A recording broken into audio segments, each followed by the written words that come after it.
Okay, so good afternoon, everybody. And yep, we're rushing down through our last classes, our last week. Well done for getting this far. And hope that the next this lecture and the next lecture on DNA are tremendously important. So I hope that it's clear to you. And that if you have questions, remember on Wednesday we have a live class, so you can come to me with questions then. Please make sure, if you have not already done so, which you should have done because I've asked you a couple of times, you must please watch both of these movies before you proceed. In fact, if you have not watched those movies, stop right now. Go and find them on the PowerPoint, the links on the PowerPoint presentations, and please watch them. Okay, so let's just remind ourselves a little bit about what we had seen in previously, looking at the structure of DNA, and of course, using the information that you got from the movies. First of all, DNA is a double molecule. This is critically important, especially when we want to replicate the DNA, which often happens. DNA, every time a cell divides, all the DNA in the cell has to be replicated.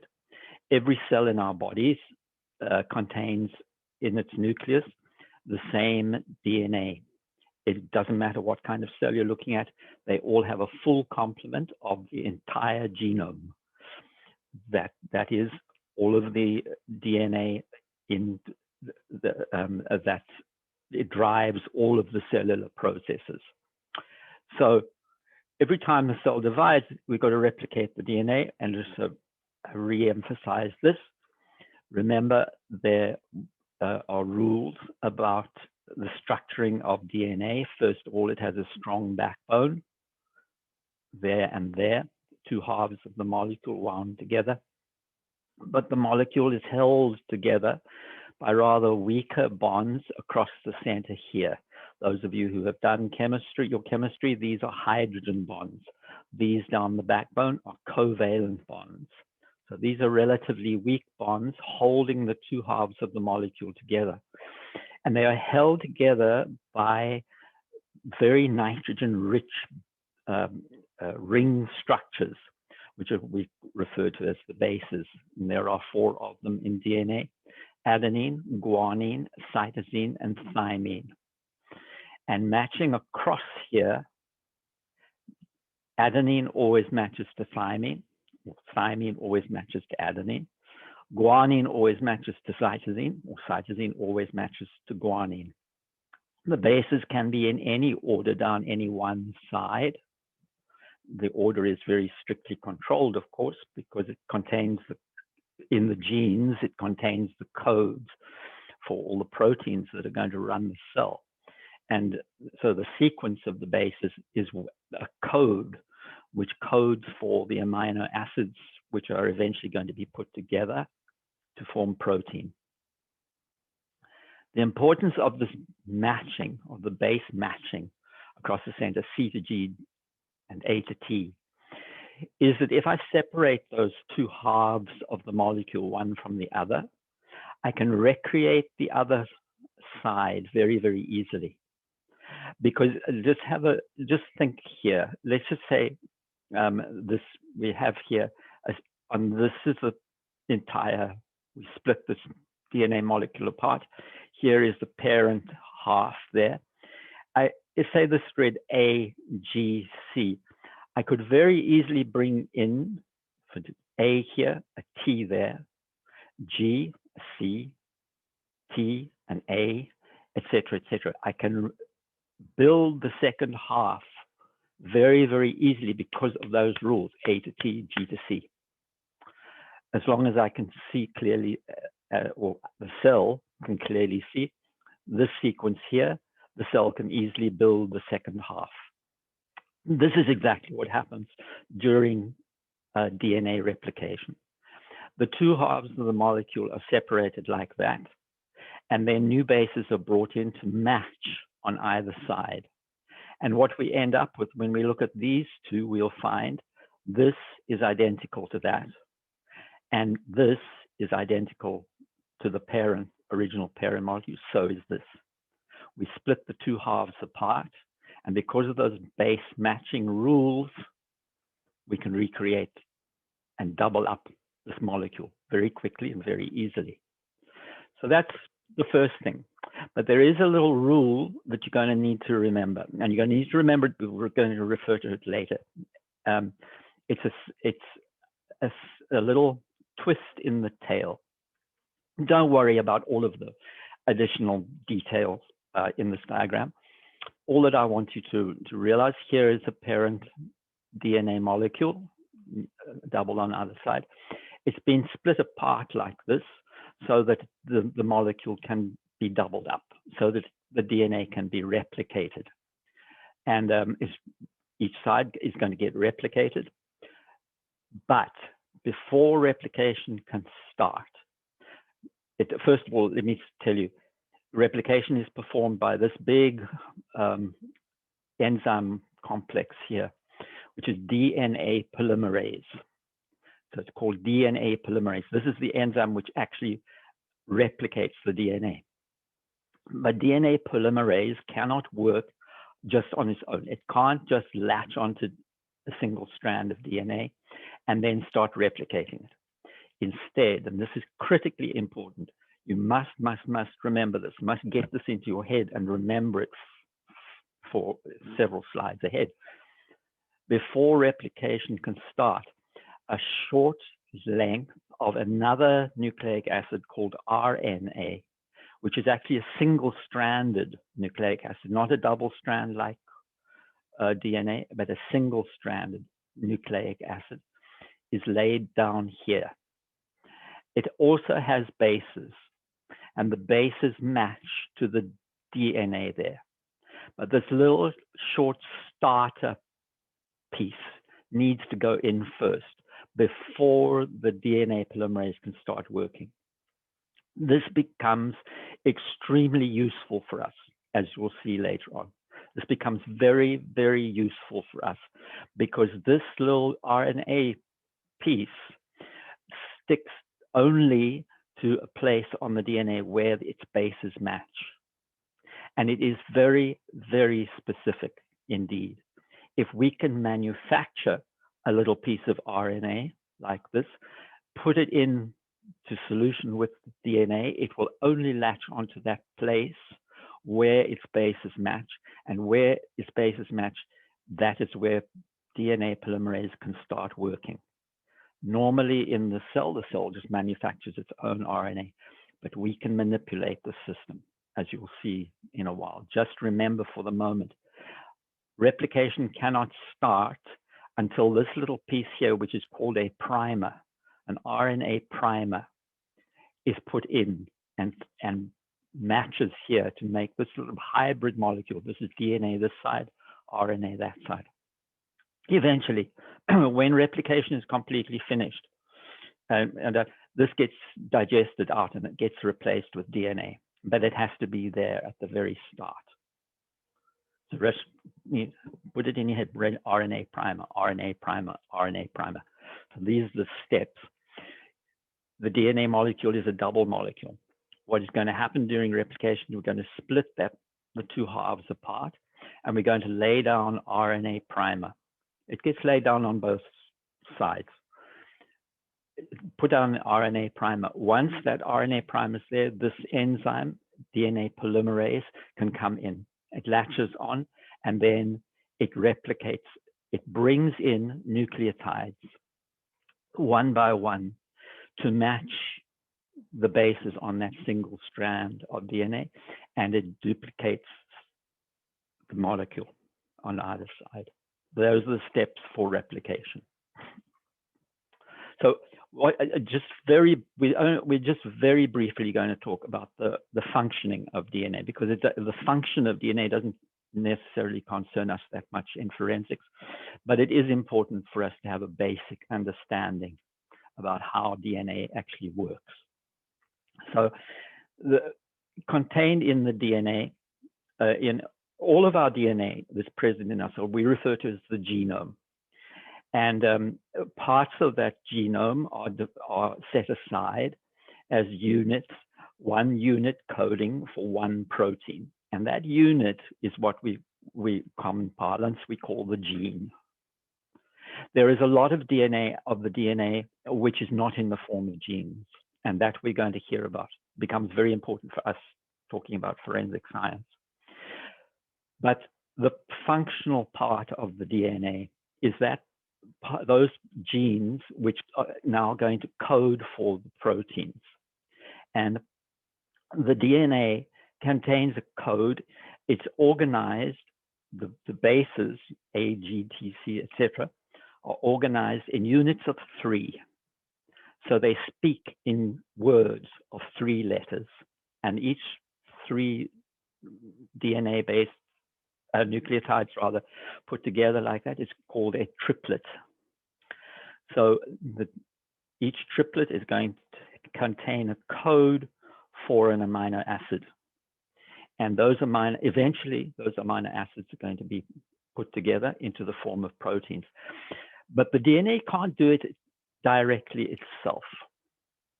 Instead, the DNA has to be turned into a code which the cell itself can read. The cell cannot read the DNA directly.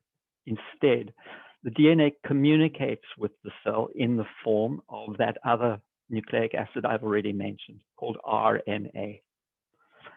So what we're going to see is each little triplet, 3 nucleotides in a DNA sequence, is going to code for a particular amino acid. For example, you have a DNA code, 3 nucleotides, guanine, adenine, guanine. Guanine, adenine, guanine codes for an amino acid. The amino acid they code for is glutamine. A triplet coding CGT codes for an entirely different amino acid called alanine. And there are, in fact, 20 amino acids. That's all. We use 20 amino acids to make all of our proteins. So that reading doesn't take place directly. Instead, the cell that's going to make the protein can't talk the DNA language. Instead, we have to get an intermediary to go and talk to the cell. And that intermediary is an RNA molecule, and it is called messenger RNA. And if you have been paying attention to the development of vaccines for COVID, for example, there are 2 vaccines, the Moderna vaccine and the Pfizer vaccine. The vaccine actually consists of this messenger RNA. It's messenger RNA for one of the viral proteins.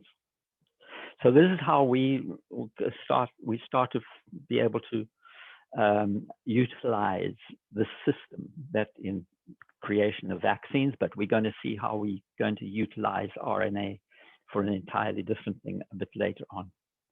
So there's our DNA code, but it can't talk directly to the cell. Instead, the cell makes a copy of the DNA code in RNA, and that is called messenger RNA, and that's sent out to the cell. And once it arrives in the cytoplasm of the cell, little bodies in the cytoplasm called the ribosomes latch onto it, and they translate the code. They translate the code in the now messenger RNA. They translate that code into actual protein. So the recipe is held in the DNA. It's communicated to the cell via our messenger RNA, and the code is decoded by the ribosomes. And the ribosomes join all the amino acids together in the order prescribed by the original DNA recipe and create the useful protein that the cell needs. Any change does occur in the DNA. Even though the replication of the DNA is usually very fast and very accurate, changes do occur. That's why you and I look completely different to one another. That's why, in actual fact, all the variability that we see around us, all of the variability of evolution has arisen because changes gradually accumulate in DNA. And those changes we refer to as mutation.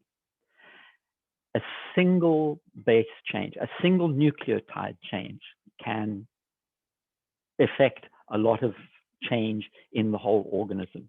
And we'll just use this as an example. Very often mutations are deleterious. They are bad for the organism. Sometimes they are good. Very often they have no effect whatsoever. Sometimes they are good. They enable the organism to function better. Very often they are deleterious and result in often in a disease situation. So this is an example here for you of a disease situation. And this is relatively common actually here in the United States. This is a condition which is relatively common in African American populations all over the world. And it results from a mutation of one single base in that DNA recipe. And the DNA recipe in this case is for the protein hemoglobin, which is in our red blood cells. And it carries oxygen to the tissues and discharges the oxygen, gives it to the tissues. And in order to do so, it has to pick up oxygen and it has to be able to release it, pick up oxygen and release it. And it normally does that very, very efficiently. So here is a normal hemoglobin. This is just a part of the hemoglobin, the part that we're interested in. And remember, originally, there would have been a DNA sequence in triplets, which would have coded for each of these. Here, the amino acids, valine, histidine, leucine, threonine, proline, glutamate, glutamate. That's the correct order for this particular section of the DNA. However, a single base change here in the DNA that should have resulted in glutamate, a single base change, a single nucleotide is there in error in this condition, and it results in this amino acid here being valine instead of glutamate. Now this sequence almost the same as the normal hemoglobin, almost the same, excepting here it has a valine. And that single change results in this becoming sickle cell hemoglobin. Normally, when hemoglobin picks up oxygen and discharges, it actually changes shape, but it flexes back and forth quite easily. And in sickle cell condition, when the hemoglobin goes into an area with low oxygen, it buckles into a permanent shape, which distorts the whole red blood corpuscle. It turns the red blood corpuscle actually into a sickle shape. That's where the name for the disease comes from, which is sickle cell anemia. It's from this single change. That is how important the DNA sequence in the genes is. A single change in the DNA can result in a change in a single amino acid here and a disease condition. Okay, so let me just explain to you what opportunity this DNA sequence for the whole DNA sequence for the whole genome presents for a forensic scientist. There's two things to realize. First of all, our DNA is variable.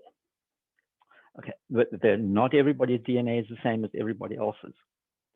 Our DNA is variable. Not only that, we inherit our DNA from two individuals, from mother and from father.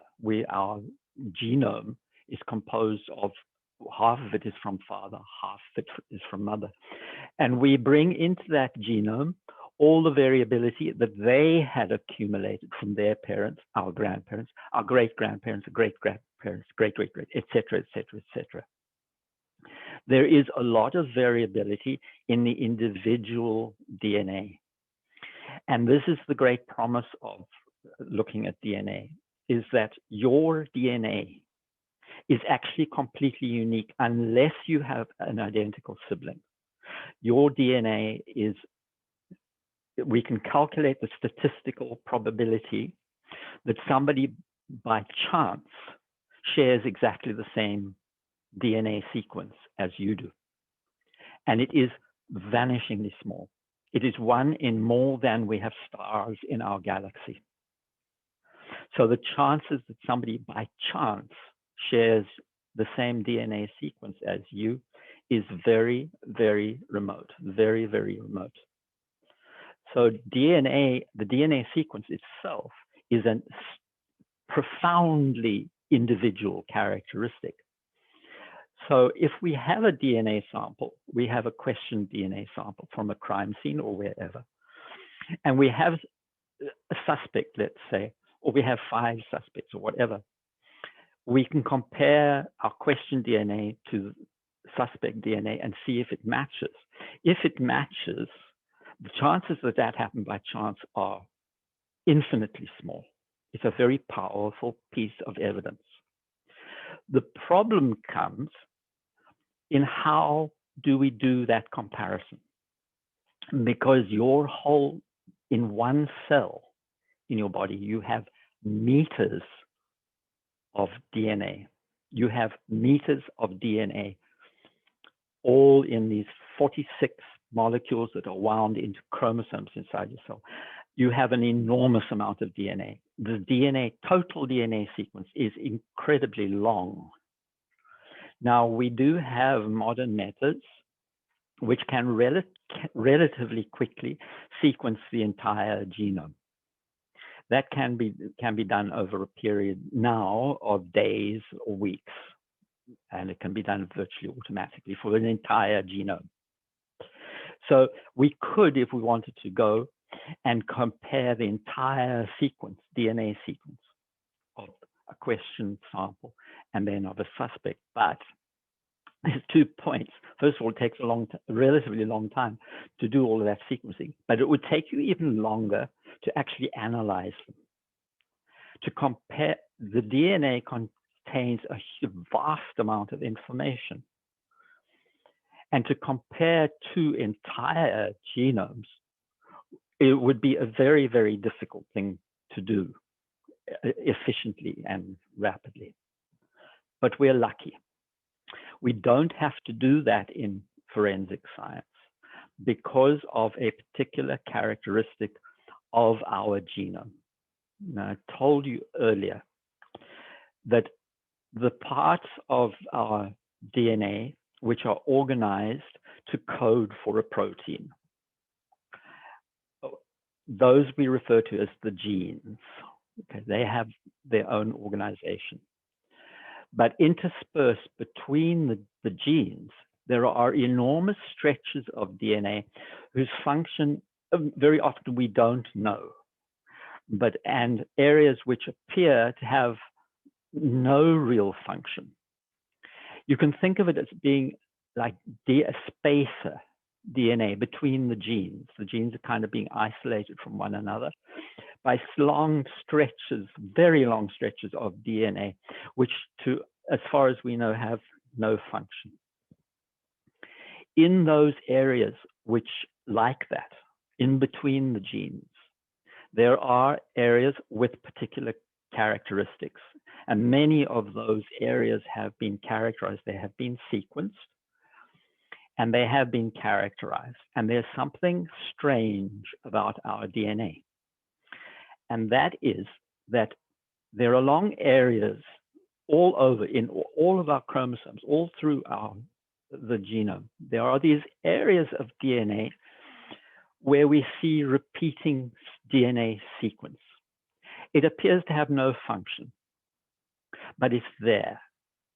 And you inherit those from mother, and you inherit them from father. And some of them are incredibly variable. And I'll show you exactly in a diagram form in a minute.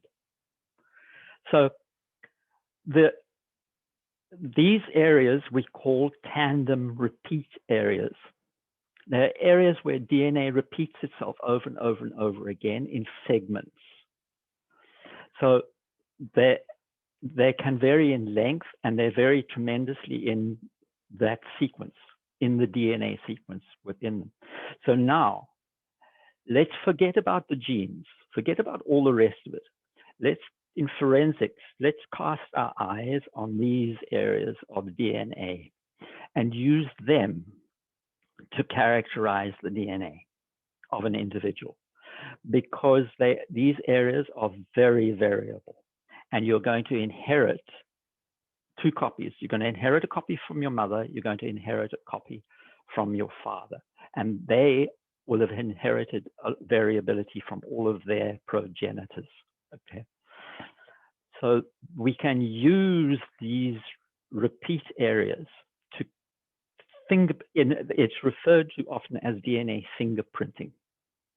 We look at these particular areas and we can characterize the DNA of an individual by looking at many of these areas. There's two things to think about. First of all, one of these areas, any one particular area of these repeating DNA sequences, may have variability in it, in the number of repeat sequences, for example. Second of all, so there's one source. Okay? So you may have an area of repeating DNA sequences, and on the one chromosome, you may have, on the maternal chromosome, let's say, you may have 6, and then on the other paternal chromosome, you may have 8 repeating sequences, right? So you've got 6 and then 8, right? So that's just for one. Let's go to the whole human population and see how many people in the population have that combination. 6 on the one, on the maternal, and 8 repeats on the paternal. Okay, we go there and we're going to find out 5% of the population have that. Well, that's useful information.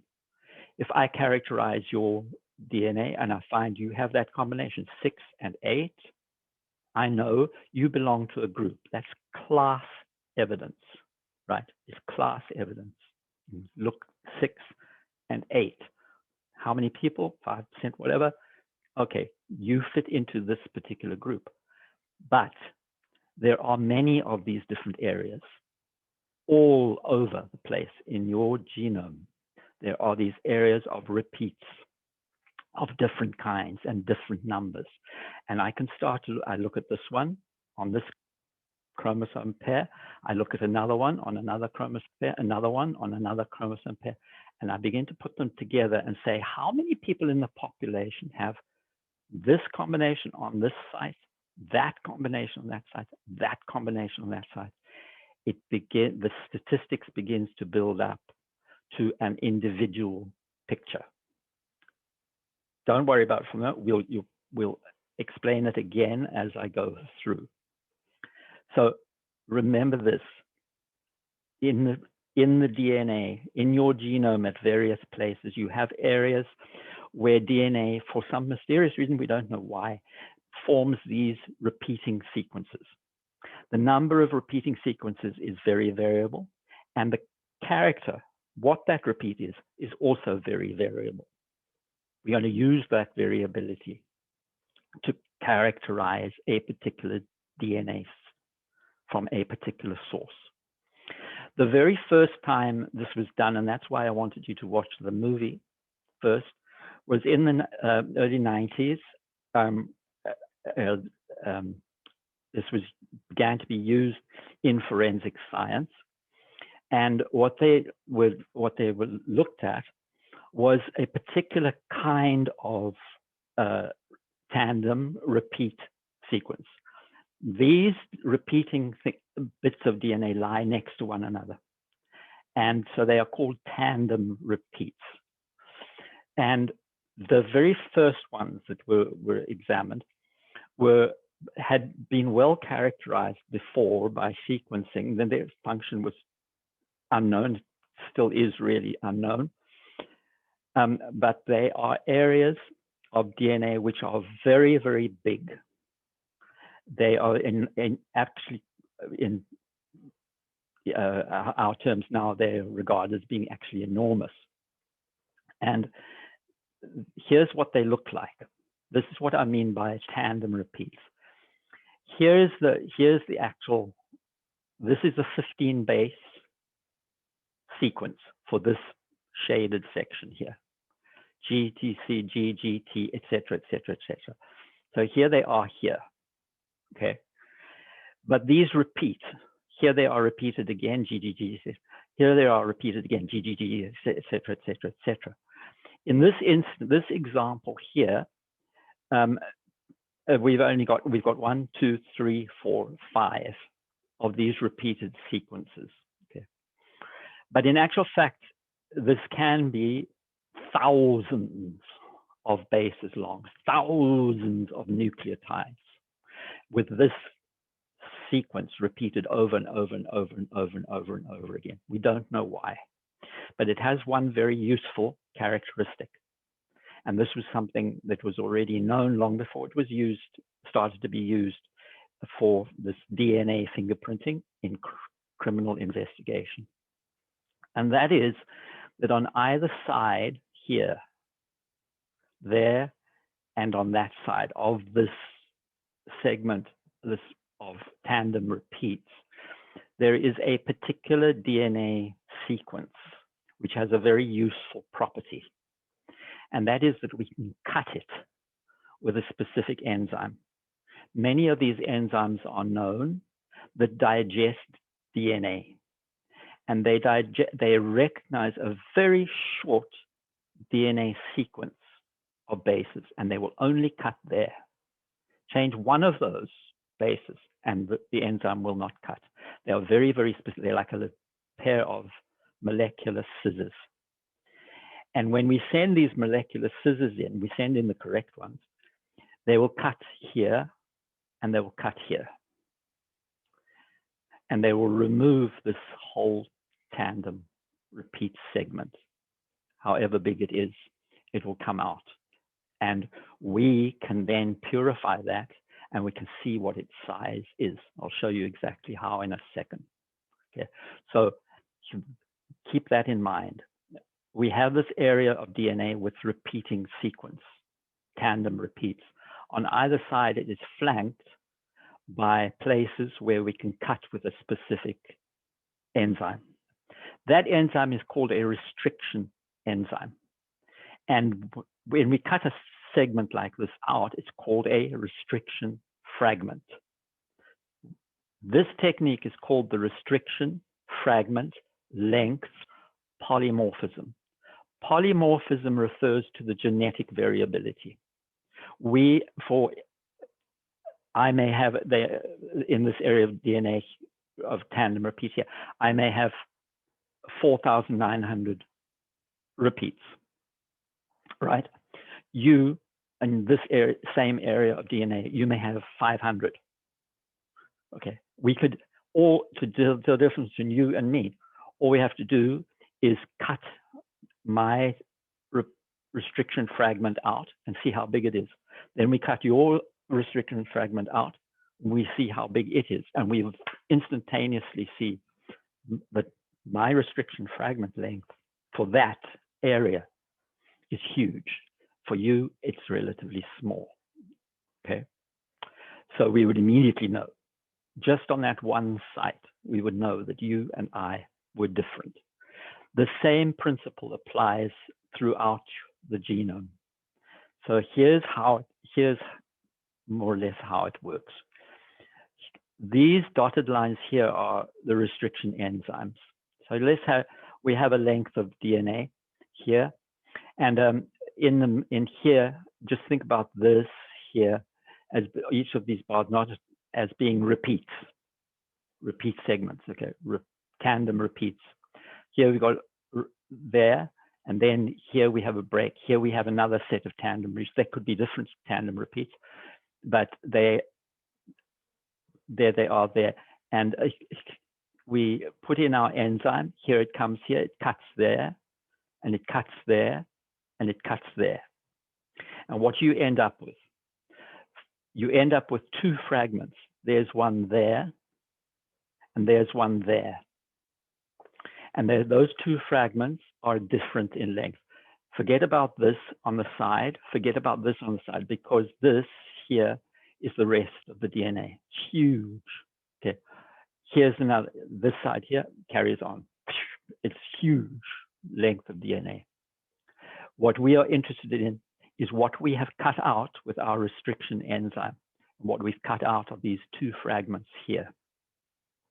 Now go to somebody different. Go to another person and cut with exactly the same restriction enzyme.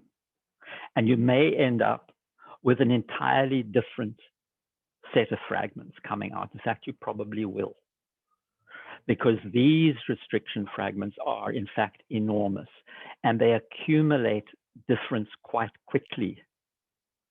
And it ends up, we have a huge amount of variability in the human population. And for this particular technique, the likelihood that anybody's DNA is identical for restriction fragment length like this is very, very small, especially when you consider that we can look at different areas of the DNA. We could look at different areas of tandem repeats and begin to add up the statistical probabilities that you share those characteristics. The way in which we tell the size of these is actually by running, in the old days, we would run them out on what is called a gel electrophoresis system. So I'll just explain very briefly what that is. Gel electrophoresis depends upon, as its name suggests, a gel. A gel is something like Jello, and it consists of very long molecules, which are all linked up together so that it forms that semi-solid substance. But in between those molecules, there's space. DNA molecules are electrically charged. They're slightly negative. And if what we can do is we'll make a gel like this, and we'll make it with a liquid with salts in it that conducts electricity. At the top here, we put in our DNA sample, which has been digested. Okay, it's been digested with our restriction enzymes, and we've got small fragments of DNA that have resulted. We've got fragments like this, right, that have resulted from the digestion. Now we're going to put an electrical charge on it. We're going to load our DNA samples. We'll load them into wells in the gel here, and we're going to put an electrical charge on. We're going to put a positive charge down here and a negative charge here with a battery. These are two different gels, by the way. There's one gel there and one gel there. And we're then going to let these small fragments of DNA migrate through the gel. The large fragments of DNA find it more difficult to pass through the pores in the gel. So they get held up, they get held behind. The small fragments of DNA find it much easier, and they move much faster. And so we begin to separate out our large fragments from the small fragments. And we can visualize them afterwards. We can stain them with a dye and look at them under fluorescent light or whatever. There are various ways of doing it. But here are two gels, and these are forensic gels. This here is artificial. These are DNA fragments of known length that we put in there so that we can measure the size of the other DNA. So you can more or less ignore. This is called a molecular ladder, and it's a ruler. It's a DNA ruler. Here are our actual samples. Here in lane 1 on both of these gels is question DNA. It's DNA from a crime scene. And it's been digested with a specific restriction enzyme. And then it's been run out on the gel. And in this case, in the first gel, it has produced these 3 fragments here of DNA. These are restriction fragments. And if we were to take out this DNA and look at it, we would find it consisted of long lengths of tandem repeats. and they vary in length. The fragments vary in length. Here, this fragment is smaller. This one is bigger. It's run slower. Now we go to our suspects, and we're going to get a DNA sample from them, and we do exactly the same thing. We digest with that same restriction enzyme, and here's the result. We run it out on the gel, and in this case, we have no match. This suspect 2 on lane 2, suspect 2 has these two fragments, one very big, one bigger fragment, one smaller, but there's no match. There's a match to one of the fragments, but that is not a match where we would say, oh yeah, that's the same person, because for any one site you may share with a certain percentage of the population. For all of the entire sample, there is no match. Here, suspect 3, same thing. There's no match. Suspect 4, no match. Suspect 5, no match. What are we matching to? We're matching to this. And there is no match on any of these. None of these suspects are. Here's crime scene 2. And here's the question DNA. This is a DNA sample found at the crime scene. And here are our suspects. Suspect 2 in this crime, no match. Suspect 3 matches on both. Both fragments there match. Suspect 4, no. Suspect 5, no match. Suspect 3, this for restriction, fragment, length, polymorphism analysis, this is almost definitive. You may want, the investigator may go and look at another entirely different site and try the same thing with a different set of enzymes, perhaps, whatever, and see if they get another match. If they got 2 matches, it would be incontrovertible. This would be 1 in trillions. Restriction, fragment, length, polymorphism analysis is very, very powerful statistically. And the reason for that is that the restriction fragments themselves are enormous. They're thousands and thousands of nucleotides long, and they very, in evolutionary terms, they very easily and quickly accumulate change, which is handed on to progeny. So the chances of one individual sharing restriction fragments with another individual is very, very small indeed. So that's a great advantage of restriction, fragment, length, polymorphism. That is the technique used in that movie, The Footpath Murders. The very first case that was proven by DNA analysis. And it is an object lesson that the very first thing that happened with that analysis was that an innocent person was exonerated. A guilty person was later confirmed, but an innocent person was initially exonerated as a result of this analysis. There's another famous case that you have probably heard about, and this is the infamous President Clinton and Monica Lewinsky case. They had a sexual relationship, and there was a semen stain on her dress. And here is an analysis. Here, this is actually handwritten. And what they did was they looked at 4 different restriction fragment sites and analyzed them. And here they are here. And these are the chances that somebody else would have had the pattern that was revealed by looking at for each of these sites. And it's 1 in trillions, 1 in trillions, 1 in trillions, 1 in trillions. And then add them all together and realize that we have to multiply that chance by that chance, by that chance, by that chance. And you'll realize that the stain on this dress could only have come from 1 person. In all of the billions of people who have ever lived, which is about 100 billion, there is only one individual who could deposit semen that had this combination, and that was President Clinton. So its restriction, fragment length, polymorphism analysis is very, very accurate. And it's enormously powerful statistically because the DNA that it looks at is so huge. But it has a tremendous disadvantage. It's a number of disadvantages. It was an early technique, and it required a lot of DNA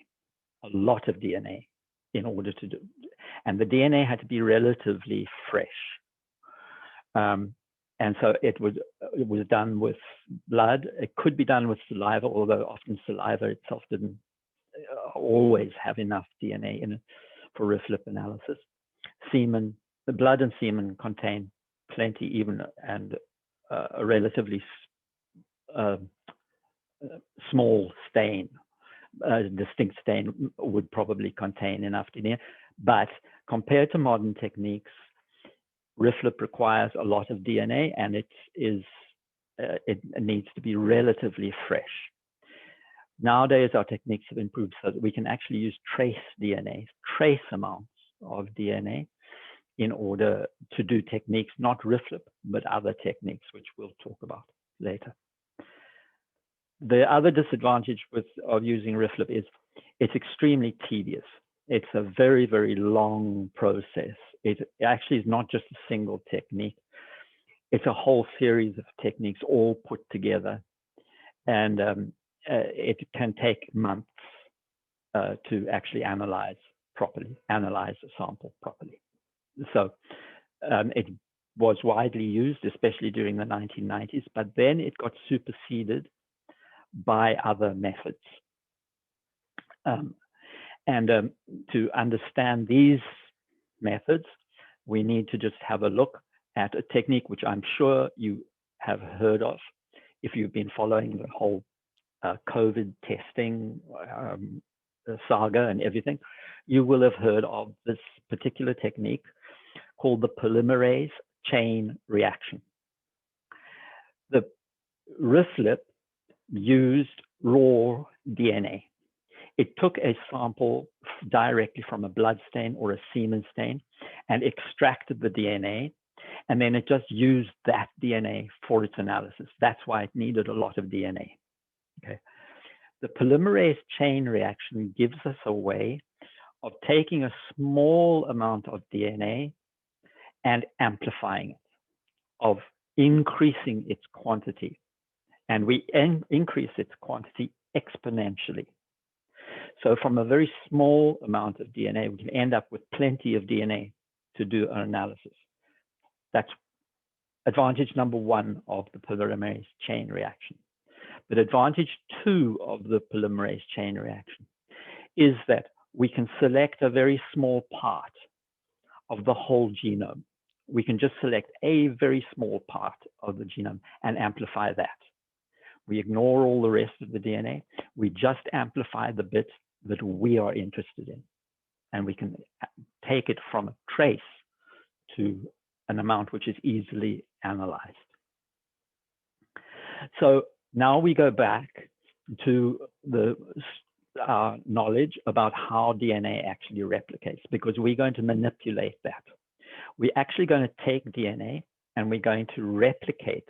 We're going to double it up in laboratory conditions outside the cell. We're going to extract the DNA, and then we are going to set it through a series of reactions where we are going to double it and then double it again and then double it again and then double it again.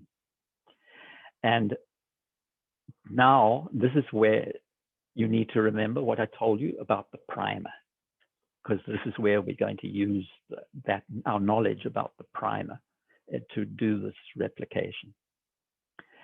So here we go back. This is the diagram you've got at the beginning of your slide set. And remember that what happens inside the cell is that the DNA strands are separated one from the other, and a primer is laid down, and then the DNA is replicated by DNA polymerase. So what do we need? If we're going to do DNA replication, what we need is the DNA. We need starting DNA. which we can separate the two strands. Second of all, we need a primer.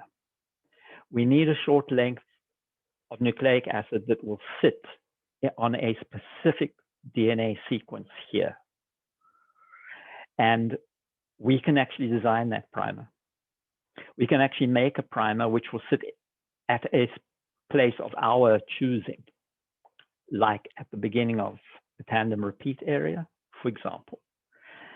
Then once we got that primer sitting there, we need to add in we need to have present DNA polymerase, and we need to have a big store of raw nucleotides, A, T, G, and C, in solution, ready for the DNA polymerase to add them in one at a time, matching the open DNA parts here.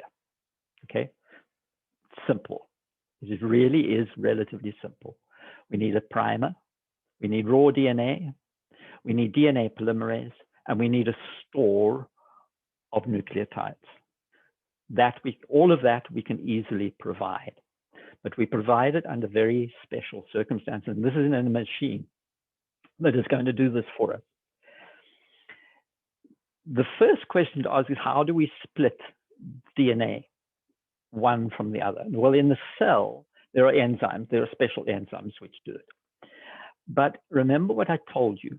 The backbone of the DNA here is very strong, right?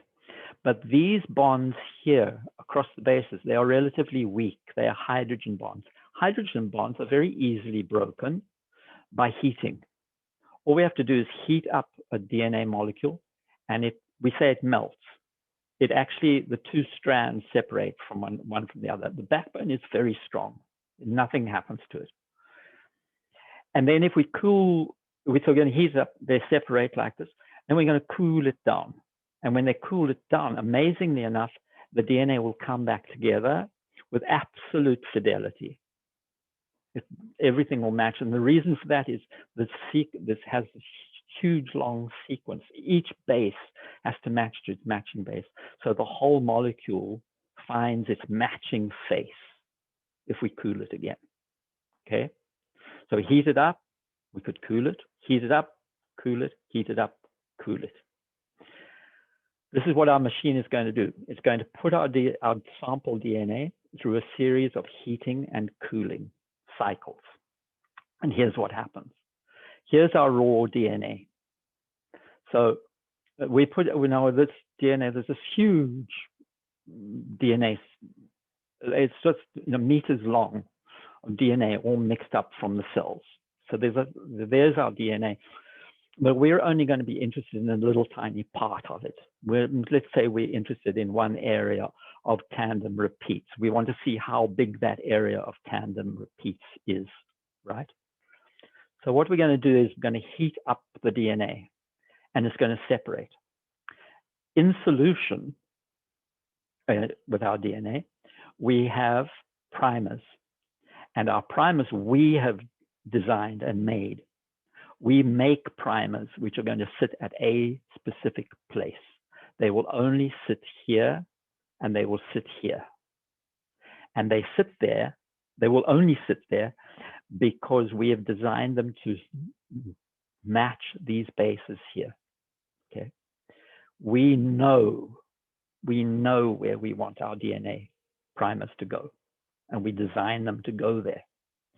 So now here's our whole big DNA sample. We put it into solution together with our primers, and we're going to heat up. And when we heat up, it separates. We cool it a little bit. We cool it down. We melt, by the way, at 95 degrees Celsius. We cool it down to 55 degrees Celsius. And at 55 degrees Celsius, the primers will stick there. Then we are going to raise the temperature again. We're going to raise it to 72. The reason for that is we're going to use a DNA polymerase. It's a special DNA polymerase, and it only operates at a high temperature, unlike the normal DNA polymerase in our cell, which operates at 37 degrees Celsius. This one operates at 72 degrees Celsius. And as soon as the temperature becomes right, the DNA polymerase begins to operate. latches on here, and here's the primer sitting. So that's where the DNA polymerase is going to start. And it doubles up this entire DNA fragment there. This side here, same story. Here's a primer sitting here, 72 degrees Celsius. The polymerase, which by the way is called TAC polymerase. That's where the TAQ comes from. The polymerase going to double this one up, right? Now we just cool the whole thing down. And what have we got? We've doubled up that section of DNA there, and we've doubled up this section of DNA here. It doubled. And it's only a small part of the DNA. It's the part of DNA that we are interested in. The rest of the DNA, you can forget about. Okay, it's not going to be replicated. Only this area is going to be replicated. Now what do you do? Well, you raise the temperature again. You raise the temperature to 95, and both of these strands are going to melt. They're going to separate. Make sure that there's plenty of primer, so that we can bang in the primer again. Make sure there's plenty of nucleotides. Make sure there's plenty of enzyme, etc., etc. And we do the whole thing all over again. We started with 1 DNA molecule. We ended up with 2. Second round, we take our 2 molecules, put them through the cycle. We end up with 4, then with 8, then with 16. And we can do this. We usually replicate 30 to about 30 times, 30 to 35 cycles. Remember that in the DNA itself, we don't just have 1 DNA molecule. We may have many starting molecules. We end up with a huge amount of DNA at the end. And the DNA is only the section of DNA that we are interested in. And we can now take the solution of DNA, and we can very easily purify all of the DNA that is this size. The rest of the DNA we're not interested in. What we are interested in is the particular area that we defined. You can think about it like this. It's like we bracketed out of all of the DNA, we bracket an area that is interesting to us by using our primers like this and putting it through PCR, through polymerase chain reaction.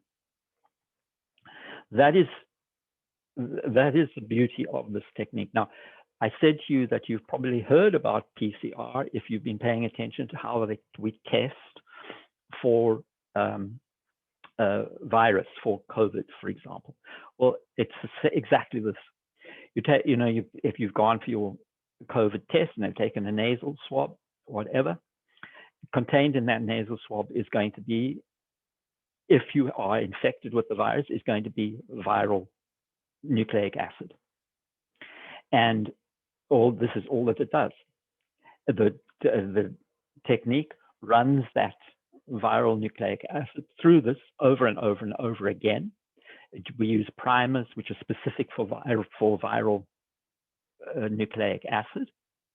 We repeat it over and over and over and over again. And if at the end of it we find that there are fragments of viral, then the test was positive. Excuse me. This PCR technique is very, very good for amplifying DNA. There is one thing that needs to be said about it, though, and that is that it has to be very, very carefully done. You have to really make sure that the DNA you start with is the DNA that you were interested in. What I mean by that is, when taking samples, etc., you have to try and avoid contamination of any sort. Also, you must realize that if anywhere along the line, the technique itself was to introduce an error, that error would be repeated over and over and over again, and an error could be amplified. So there are safeguards, there are quality control mechanisms that are done at the same time to try and avoid introducing error into the system. But this PCR technique is the basis of all modern forensic analysis of DNA. And the primary reason for that is that we don't have to look at the whole genome. We can just look at specific areas, and we bracket those specific areas by designing the primers, which are going to start the whole process. Okay, so, and I think I will stop there. I'll just point out to you that the modern typing of DNA does not depend on restriction fragment length polymorphisms. The restriction fragment length polymorphisms are enormous.